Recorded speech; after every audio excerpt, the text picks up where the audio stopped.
Why couldn't you just leave it be? Let me go. Why are you doing this to me? You and the Baroness. Dr. Gebhardt, I don't know. Don't you understand what you are forcing me to do? You don't have to.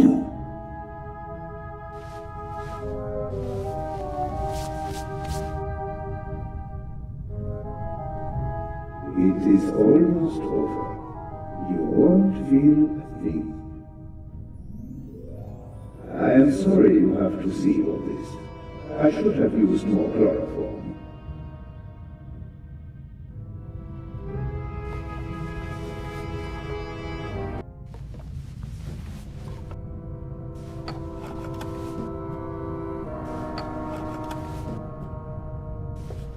Dr. Gebhardt won't need much longer. Have to distract him.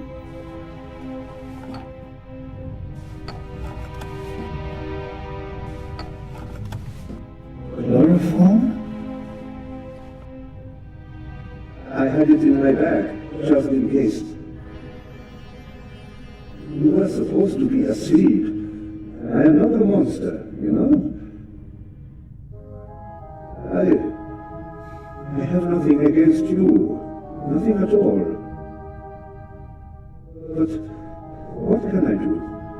You forced my hand. It's your fault. Yours alone.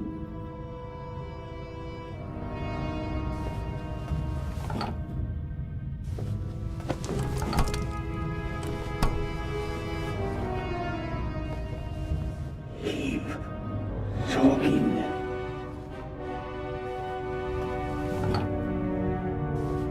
Why?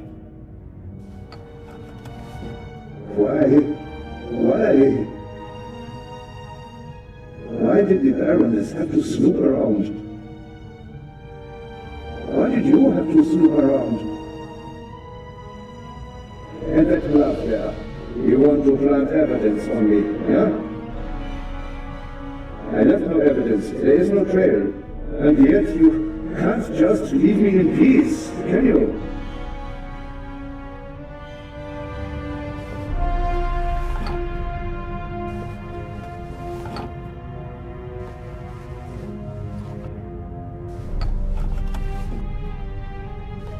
Chloroform.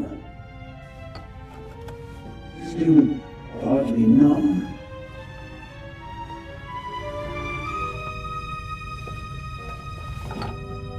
On and on.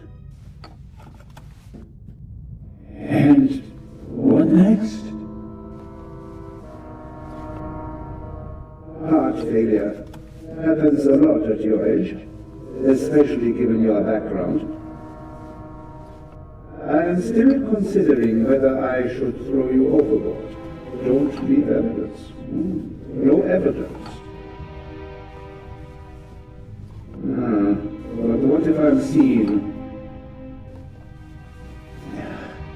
My plan was perfect. And then you ruined everything!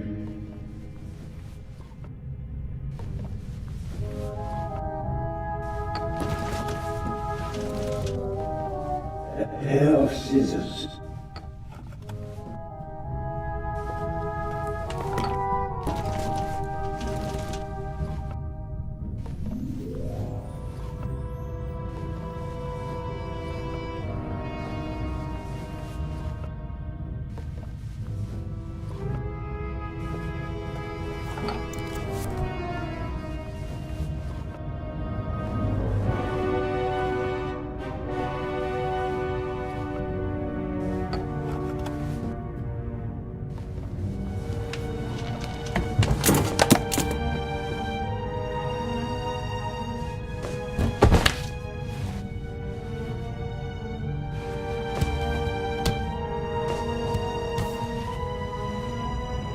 Take it easy, Mr. Zellner. You will only hurt yourself. Shall we begin?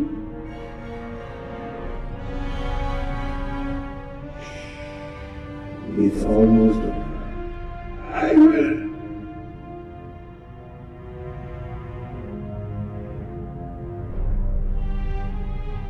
Are you okay?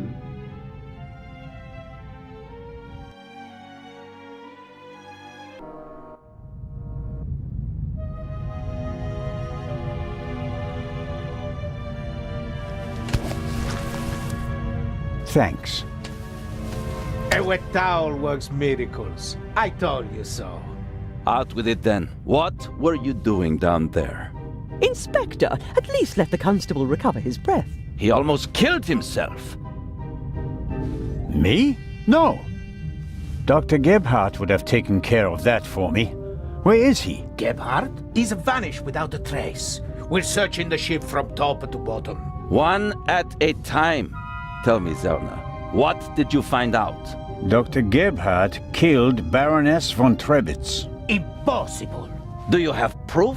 Besides the fact that he wanted to kill me? But wasn't the doctor with you when the shot was fired?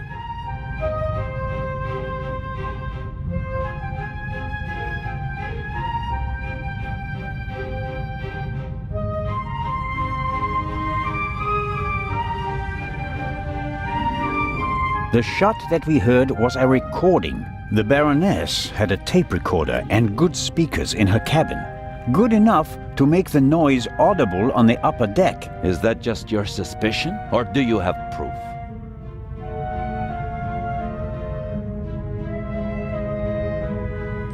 There's an audio tape in the medical center. The reel belongs to the tape player in the Baroness's cabin. And there's a sibling reel in her cabin that belongs to the recorder in the medical center. He recorded it in the cargo hold. His tape recorder has a microphone, and I removed a bullet from one of the boxes down there. And it came from the murder weapon? All right. Inspector Legrand! Let's pretend you're onto something. The shot we heard was just a recording. What happened next? We all ran to the Baroness's cabin. She lay comatose in a pool of blood. Dr. Gebhardt pushed past you so that you couldn't get too close to the Baroness. He examined her and pronounced her dead. There was no reason for us to doubt him.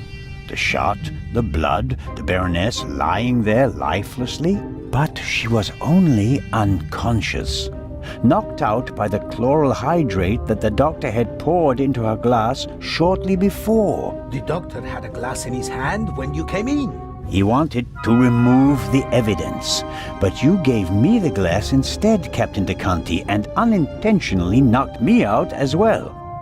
Nonsense. There was blood everywhere. And the Baroness is certainly dead enough, isn't she? Then who did shoot her? And when?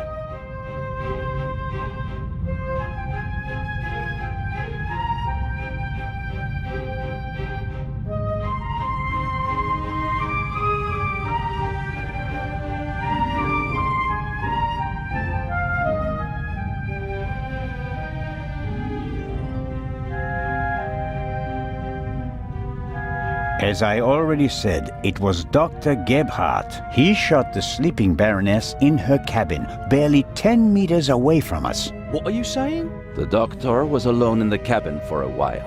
When the alarm went off, it was deafening. I couldn't even hear myself. And I found a pillow with burn marks. Could have been used to muffle a gunshot. And the blood? The blood wasn't real.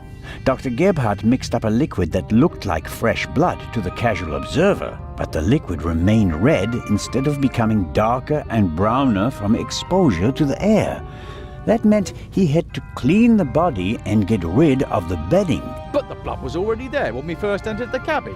Dr. Gebhardt was in the Baroness's cabin before the murder. He hid a surgical glove full of the red liquid under her sheet. The Baroness, dead tired, fell onto her bed. The glove burst and the blood spread across the bed. I found the burst glove in the medical center. But why did he do it? What was his motive? Inspector?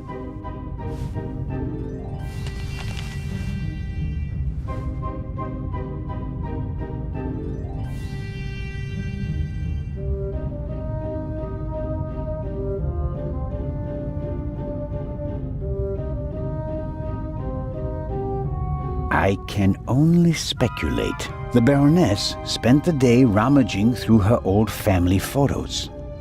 No, no, no. Do you have anything to contribute, Constable? Confession, sir. Dr. Gebhardt was the Raven. It's all here. He admits to everything. What does it say? It says, "Do you still remember, my dear Nico? The streets were wet with rain and the scent of roasted barley and fermenting yeast wafted over to us from the brewery. A dog barked until your shot struck down the innocent one. After that silence, not a single sound except for my soft steps fading on the wet cobblestone street. They made a hero of you, and I, at last, found peace. At least until the urge returned. Some of us are not made for retirement, my friend. I thought they would assign this case to you, and that thought pleased me.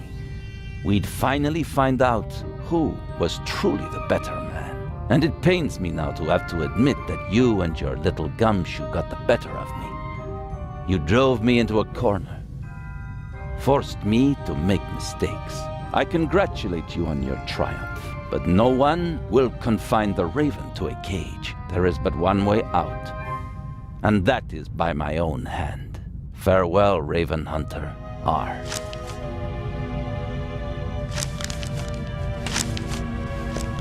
Inspector Legrand!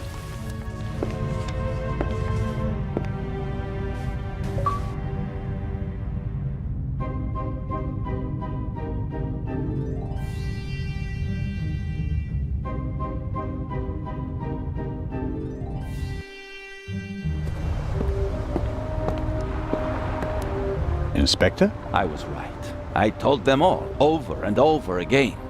But no one would listen.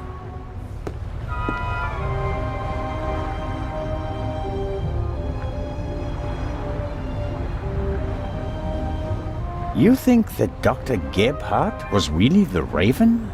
The things Gebhardt describes in his letter aren't part of any police report. Only someone who was there would know them. Couldn't there have been others involved? One of the police, for instance. What if one of them changed sides? Why is it so hard for you to accept the simple truth? There was never a new Raven. There was only ever the old one. And that was Dr. Gebhardt. The modus operandi doesn't match. The Raven was not a killer. Legends are rarely what they seem to be, Constable Zellner.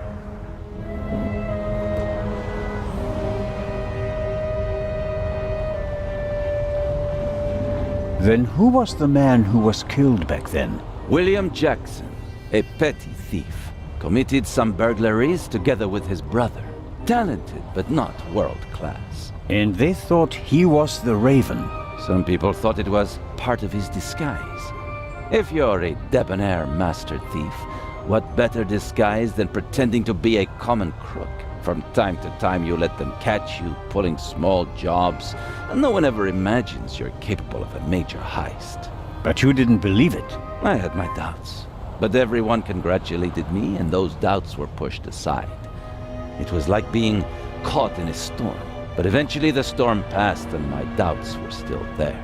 But not this time? No doubts telling you that Gebhardt isn't our man? It must be him. What about the handwriting, the wording? Does the farewell letter match the Raven's other letters? Yes, it's his handwriting, his words. I've read all the Raven's letters, all of them, over and over again. I never thought it was possible. A resurrected Raven. The Raven was never dead. I shot the wrong man. But that man had the stolen goods, didn't he? So he must have been in league with the Raven. One could hardly call him innocent. Where do we go from here? We deliver the eye and then I'll contact Paris. task force will compare all of Gebhardt's known residences with the Raven's activity. And if there are any inconsistencies? You're welcome to keep an eye on the safe if you can't let it go. The ship will remain in Cairo for 1 day. That's all the time you'll have to catch your own Raven. I already have mine.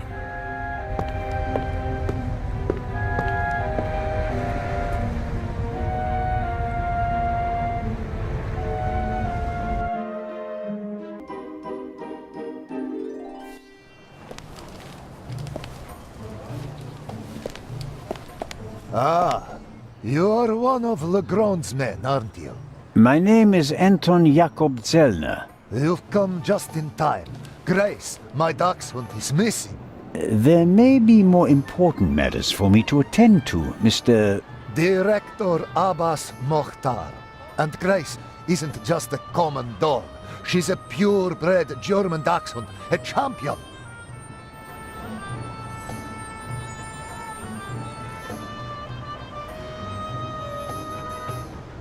Inspector Legrand, Professor Lucien, and Constable Oliver are overseeing the transportation of the safe. They should be here at any moment. I'll have a look around in the meantime. Do you think that's necessary? The Raven is dead, after all. If you mean Dr. Gebhardt, his body was never recovered. Nor the stolen eye of the Sphinx, for that matter. It does us a great honor that the Inspector is concerned about us. But we have everything under control. Legrand isn't as concerned as he should be. But I am. Is the museum closed? Yes. Only carefully selected guests may enter the museum during preparations for the gala. And of course, you're one of them, Mr. Constable. What can you tell me about the museum's security system? One of the best on the market. And the second eye will still be exhibited in our special treasure chamber, which is extra secure. Treasure chamber? See for yourself, to the right of the entrance. The eye is as safe as the British Crown jewels. I think I'll have a look around the museum. Please do. There's a lot to see. And you let me know if you see Grace, won't you? I hope we find her before the great inspector arrives. Isn't it fantastic how he solved the murder on the ship? Legrand? Of course. It's in all the newspapers. The murder of the wealthy Baroness von Trebitz, and how the great Inspector Legrand identified the murderer in just 1 day. It's the stuff legends are made of. You should count yourself lucky to have the chance to learn from him. What exactly do the newspapers say? Everything. It's fantastic. Someone on board must have informed the press immediately. Of course, it's a great advertising for us. The reporters will queue up tonight. And it was reported that Legrand found the murderer. Of course! Who else? Well, I wasn't exactly uninvolved. Of course. Legrand surely has assistants, but honor to he who deserves to be honored. Right? Well then. Be seeing you, Constable. Grace! Here, Gracie. My sweetheart. Where are you? Oh, Mr. Inch. Mr. Inch. There you are. I am so sorry. Baroness von Trebitz was a good-hearted woman. She did so much for the museum. As you say, sir. And you? Are you leaving so soon? I'd like to go back to my hotel. These last days have been such a strain. First, you sneak into the museum without greeting me, and then you want to leave just as quickly? I didn't want to disturb you, and we'll have time enough tonight. Yes. You simply must come tonight. I wanted to present Baroness von Trebitz with a medal. Now you'll have to accept it. Of course. If you insist, sir. The Baroness paid for all this. Without her, there wouldn't have been an exhibition or a gala. She was very generous. Yes, she was. If you'll excuse me now. Constable Zellner, I want to thank you again for all you've done. You saved me, you could say. My pleasure. See you tonight.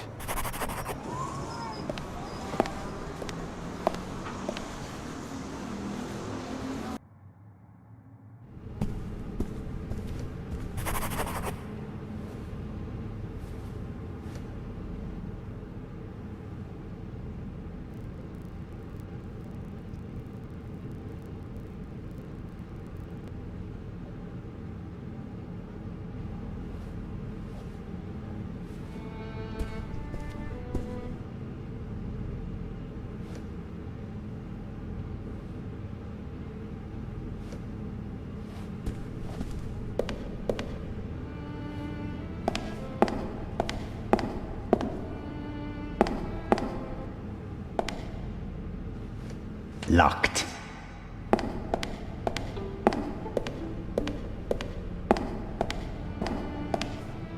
Miss Miller probably entered the museum with Lady Westmacott. The lady must be famous in Egypt as well.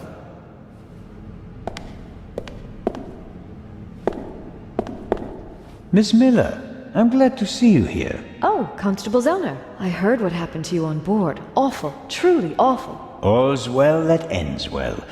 You are waiting for Professor Lucien? Mm-hmm. Tomorrow you'll be sailing down the Nile, if I heard correctly. That's right. I'm sure it will be an amazing experience. But you don't seem to be very excited. Oh, but I am. It's very generous of Lady Westmacott to invite me, and especially Matty. He'll learn a lot. But? Well, Professor Lucien offered to join us. Then Matt will learn even more. And I'm sure it won't be unpleasant for you either. No, I just don't know how Matty would react if Edgar came with us. I understand. I could test the water to see how he'd feel about it. Would you do that? Oh, thank you, Constable Zellner. Were you able to find out why Professor Lucien left the forecastle so suddenly last night? No, not really. We only had a brief conversation. He was still very nervous. He was like that on the train as well. Seems to be typical of him. It must be something to do with the burglary at the museum. It really affected him. But he told me not to worry about anything. He said, soon this would all be over. Really? How did he mean that? Oh, I didn't ask him, Constable. Are there other passengers from the ship here? Oh, yes, we arrived as a group. David Kreutzer, the violinist, was with us. So were Miss Myers and Mr. Inch. He seems to have gotten over the death of the Baroness pretty quickly. He seems positively relaxed. I've met him.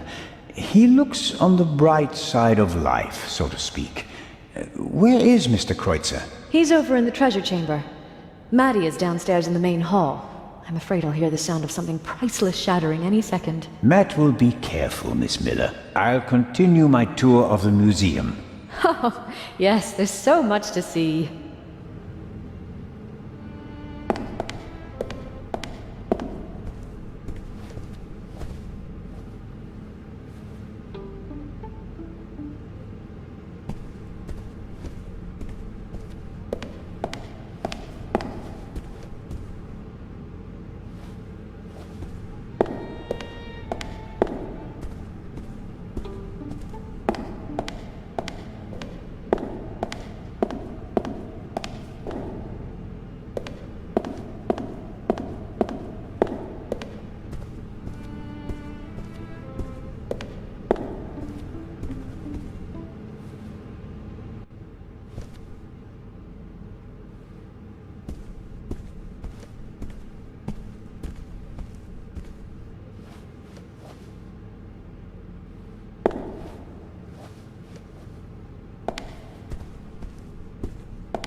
Ancient Egyptian jewelry.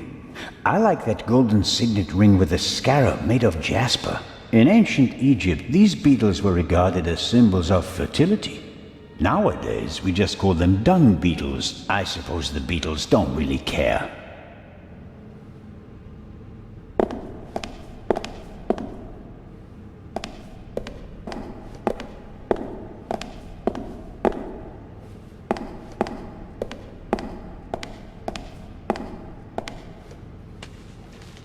I can't read what it says, but the cover features a dashing picture of Legrand. It shows an energetic young man photographed from beneath, against the sky. That's the look of a man who can catch a thief and murderer in a single day.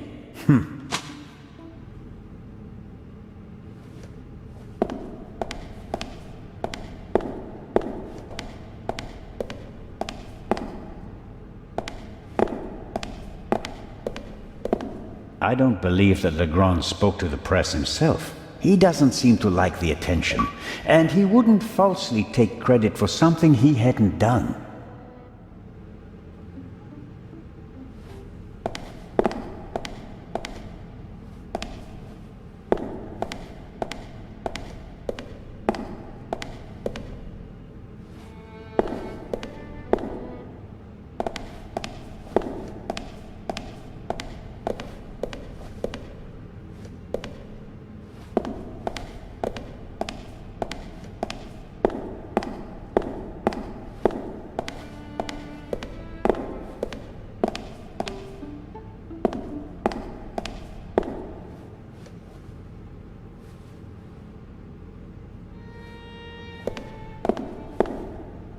Mr. Kreutzer will provide the background music tonight at the opening.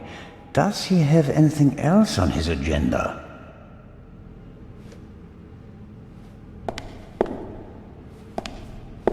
How are the acoustics, Mr. Kreutzer? Average. I wouldn't have expected anything else from a big stone cavern.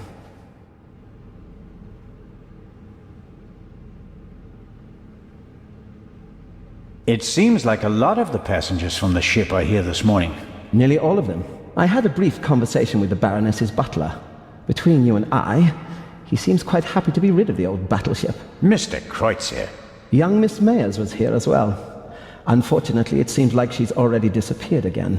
Forget it. She's engaged. And the old witch with her caretaker and her brat are also here. What do you have against Lady Westmacott? The lady is more callous than the Queen of the Night. She chased her own son away. Ice cold. I met him briefly. Flew to America because he couldn't stand her anymore. Did any of the guests behave suspiciously? Was anyone unusually interested in the treasure chamber or the security system? I couldn't say. I'm here to check the acoustics and then I'll come back for the gala tonight. I'm not interested in your detective games. Without my detective games, this cruise could have ended badly for you. You were suspected of murder. You didn't have an alibi. It was your gun. I must admit that I can imagine better ways to spend my time than being roughed up by Inspector Legrand. Your snooping actually paid off for me this time. Did you ever suspect me? Of murder? No. I think you're too intelligent to shoot someone with your own gun without arranging an alibi for the time of the crime. The newspaper this morning is full of reports about the events on board. I've seen them. Someone must have informed the press directly from the ship. He probably got a pile of money for the story, don't you think? And again, they want to ruin my reputation. But no, Constable, it wasn't me. I didn't even consider it. And whoever did it was a bungler. Why? The story is in all the papers. You get more money if you sell the dirt to just one paper, as an exclusive. Who do you think it was? The young guy? The stowaway? The captain didn't press charges and let him go this morning. But up until then, he was in the cell the whole time. Perhaps Miss Mayers. Maybe she wants to become an actress and needs a bit of publicity. Whoever it was, they wanted to make sure that the story spread, and they weren't after money. So, what were they after? Well, I'm looking forward to the concert. It will be an unforgettable night. Mr. Kreutzer will provide the background music tonight at the opening. Does he have anything else on his agenda? Kreutzer would be the perfect thief. He's fit, charming, he knows the right people. No wonder he was at the top of Legrand's list. On the other hand, the best thieves are people that no one would ever suspect. The uninteresting, the meek, the ones who are always overlooked.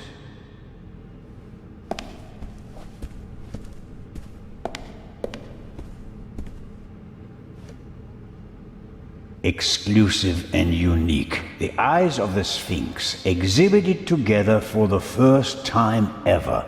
Hopefully the visitors will be satisfied with a single eye. Otherwise, all this effort will be for nothing. Unfortunately, now it's just the eye of the Sphinx. But it's a bit too late to change the banner.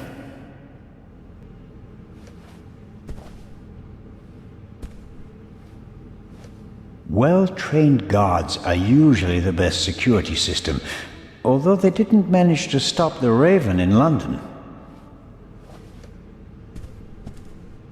That must be the treasure chamber where the Eye of the Sphinx is due to be exhibited. The display case is already prepared. That must be the treasure chamber where the Eye of the Sphinx is due to be exhibited. The display case is already prepared.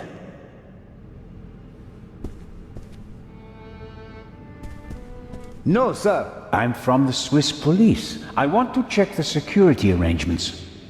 No one may enter the treasure chamber before the delivery has arrived.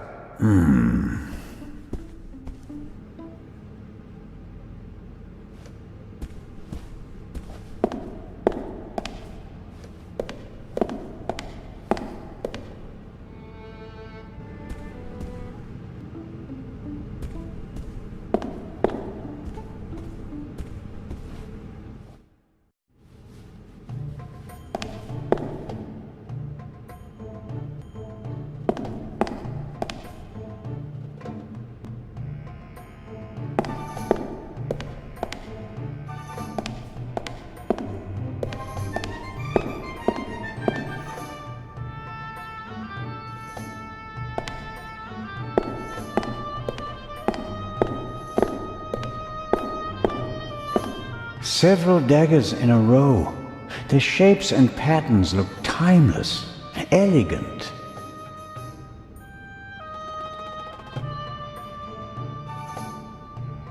What does it say here?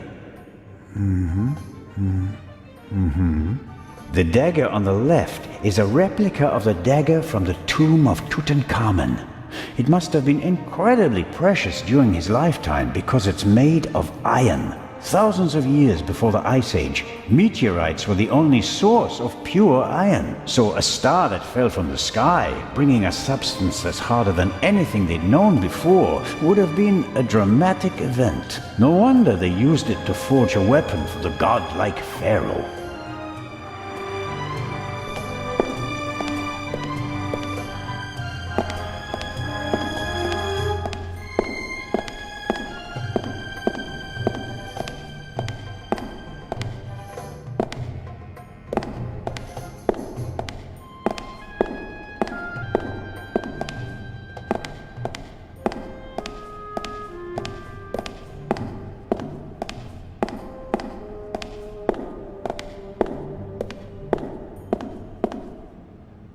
Ah, I've heard of this.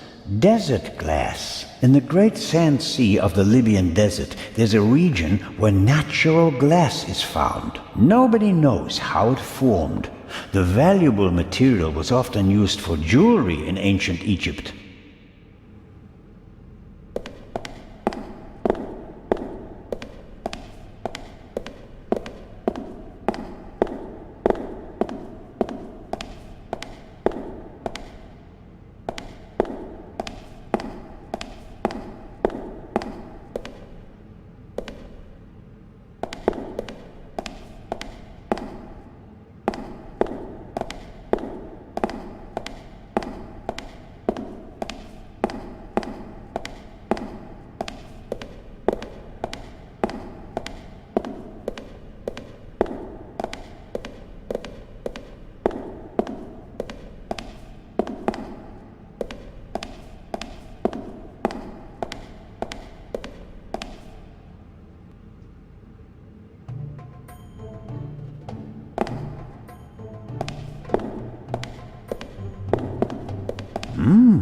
Aha! This shows how the ancient Egyptians were able to move the heavy blocks of stone to build their pyramids and temples. They used ropes, wooden sleds, and poles as levers.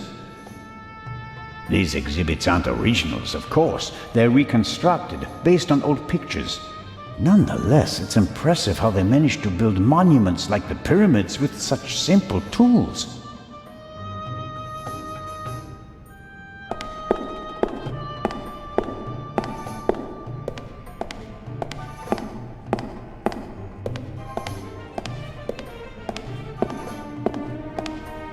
This is Akhenaten, the only pharaoh whose portrait I always recognize. He has a very unusual head.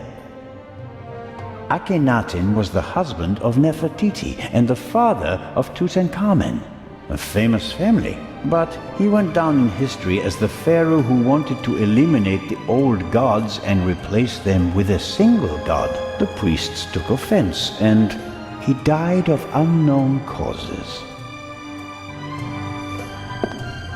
A figure of Imhotep, who comes in peace from around 2700 BC.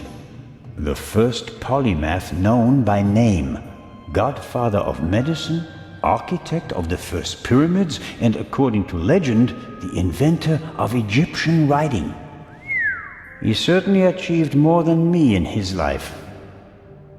He was a legend. The Greeks called him a god. The Romans still honored him 3,000 years after his death. Even today, scholars offer a drop of ink to Imhotep when they begin a new project. Really impressive.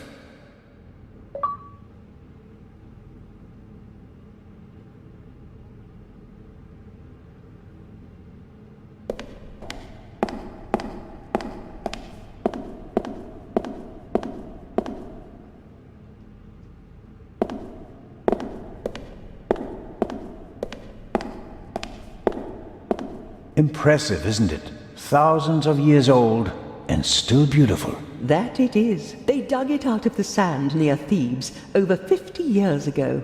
I was there. Really? I met my husband there. He was an assistant on the dig, and was ordered by the director of the excavation to take care of that writer. I financed many excavations in the following years, here in Egypt and in the Near East. I visited my husband, together with our son. It was the best time of my life. But a museum is no place for nostalgia. What can I do for you? You've had a long and successful life, Lady Westmacott. What's that supposed to mean, Mr. Zellner? That I should be ready to leave the stage? Because I'm not. Oh, I didn't want... I'm here because life is here, Constable. Or was. I have never lived as much as I have here. No fame, no money can buy that. I understand. I'm sorry, Constable Zellner. Such an outburst isn't fitting for a woman of my age, and an English woman at that. Let's talk about something else.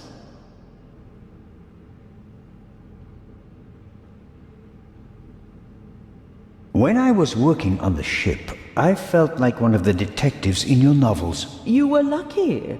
It was an unusual murder. Most murders happen in the heat of the moment or are committed by idiots. They're uninspired.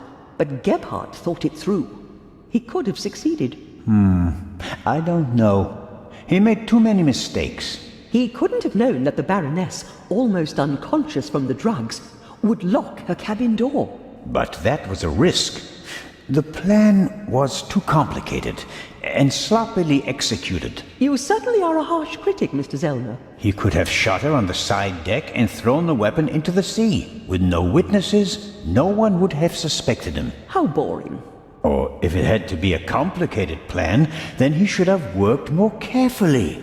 Should have thought of everything, had a plan B in place. Maybe he didn't have enough time. He had only a few hours to plan and commit the murder. Still, he should have covered his tracks more carefully. The audio tape, the bloody glove, none of that should have stayed in the medical center. Your son, you haven't said much about him.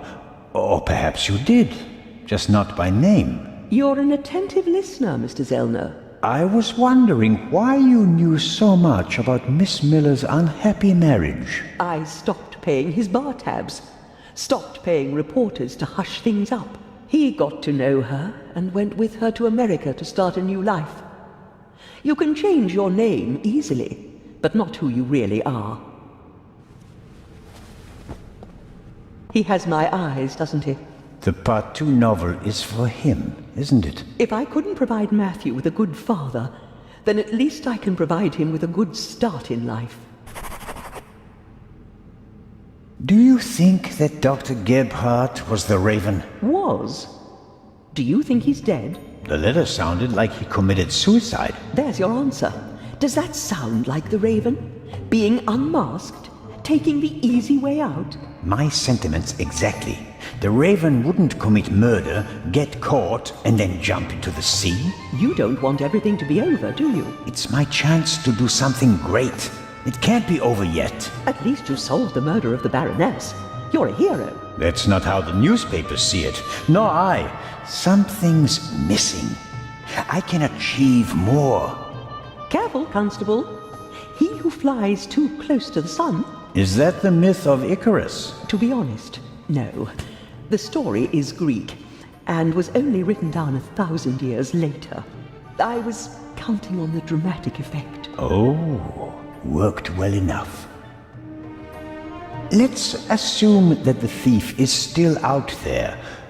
Who is he? If all this were a novel, then it would be the one you least expect. Is that intended to be a confession, Lady Westmacott? What do we know about the new Raven?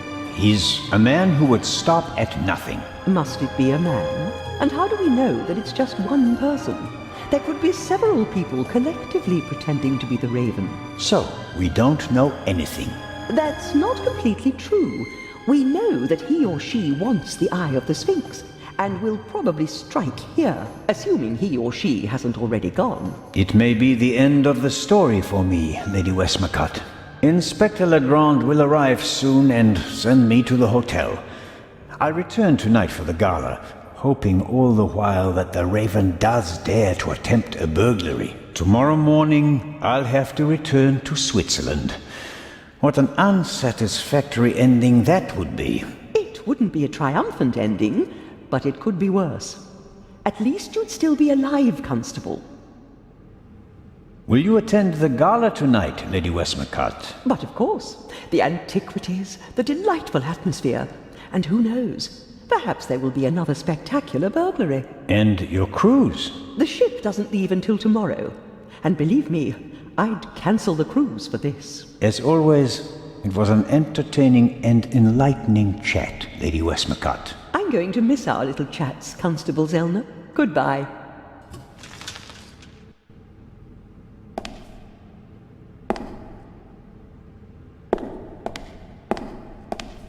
Ahoy, Matt. The statue was talking. The statue was talking? Yes. And what did it say? It said it was... That's a very bad word. I know. And an English one. Don't you think it's odd that an old Egyptian statue speaks English? Don't you think it's odd that a statue speaks at all? That would have been my next question.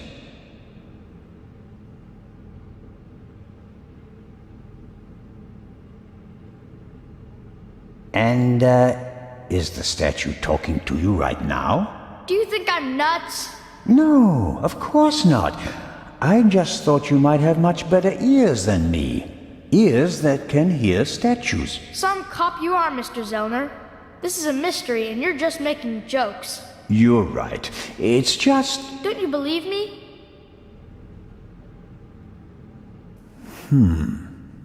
We both agree that a stone statue without a mouth or vocal cords cannot speak, right?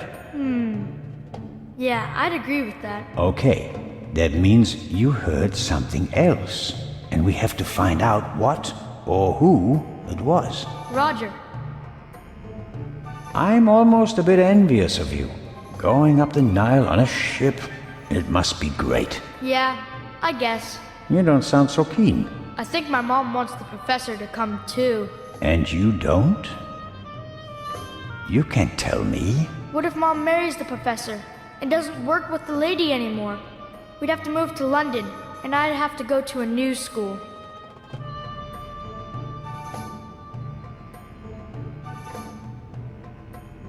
You like your life as it is, and you don't want to change a thing, right? Mm-hmm. But have you ever thought about whether your mother is happy? The world doesn't revolve around you, you know. If you're unhappy, you have to do something. Sometimes you have to take a chance. And in that case, you need all the help you can get. Do you mean Mom isn't happy? I don't know. What do you think?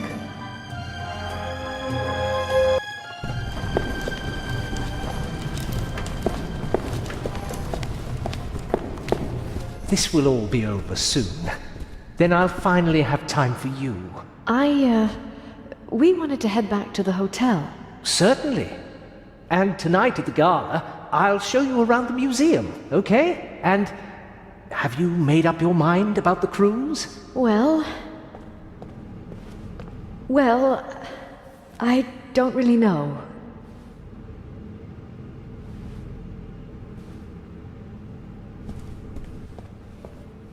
Oh, come on, Mom. Who could teach us more about Egypt than the professor? Then it's settled.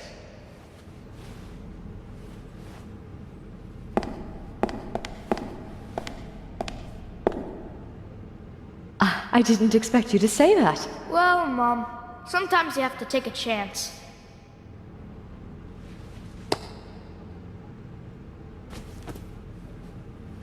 Well, who wants ice cream? Me! Actually, Mr. Zellner still owes me some.